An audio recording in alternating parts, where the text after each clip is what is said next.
Hello everybody. Hey, have you ever seen a building that looks like this out on your airport? What the heck is that thing?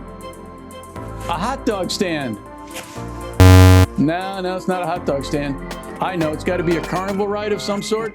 No, it's not a carnival ride. You know what that is? That is a VOR station.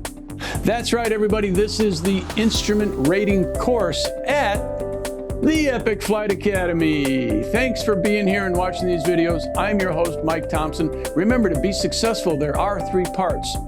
Number 1, study Epic's online instrument course and all of the linked material. Number 2, watch these videos in parallel to that content. And thirdly, just as important, review this material one-on-one with your instructor. Now, what about that building? That's right. That is the ground-based VOR. Now, you remember from an earlier video, the VOR means very high frequency omnidirectional range. And you can study this more in the AIM Chapter 1, Section 1-3. So how does this thing work exactly? Well, in simplified terms, the VOR emits 2 signals. The first one is a variable phase, or think of it as a sweeping radio wave, or you can simplistically just liken that to a lighthouse. The second phase is called the reference phase, and that is a constant radio wave emitting in all directions. And you can, in a simplified way, think of that as a light bulb. So take a look at this diagram, and what you can see is that the variable phase sweeping around like the lighthouse will be in a different phase to the reference phase, depending upon where it is in that 360-degree cycle. Now, the difference between those phases can be sent out to your receiver in your aircraft as the radial from that VOR. Pretty cool, right? Well, what are the different types of VORs? Well, again, we're in the AIM in Chapter 1. We're in Section 1-3, and I want you to know that there are 4 different types, and you can see those symbols here. The first one is just simply a VOR. That's our 6-sided symbol with the dot in the center.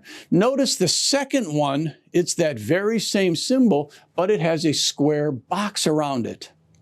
That means that this VOR will also transmit DME, or distance measuring equipment, to your aircraft. And we talked about DME in the previous video. The third type, and you can see that here, is called a VOR-TAC. The TAC stands for a tactical aid to navigation. And for short, we just say VOR-TAC. Now, the tactical aid to navigation is tuned in the UFH radio range, which civilians, we don't use that range in our aircraft. The TAC-N is for military aircraft. Now, if it is a VOR-TAC, it will also provide distance information, just like a DME. So those are the 3 types. What about service volumes? There are 3 different service volumes, and in this diagram you can see all 3 of them, and I want you to review this with your flight instructor. Again, we are in the AIM Chapter 1, 1-3. So these different service volumes have different altitudes, different ranges in terms of their radius, and the range of their effective use. So if you're wondering what is this specific type of VOR or VOR-TAC that you're looking at on your chart, I wonder if we can find that information somewhere. Yep, there it is. Here's an excerpt from the chart supplement, and you can see that where it says radio aids to navigation, it will tell you exactly what type of a VOR or VORTAC that is, and you can reference it specifically in the AIM Chapter 1. Well, folks, that just about wraps it up for how the VOR works and the different types. So join us next time.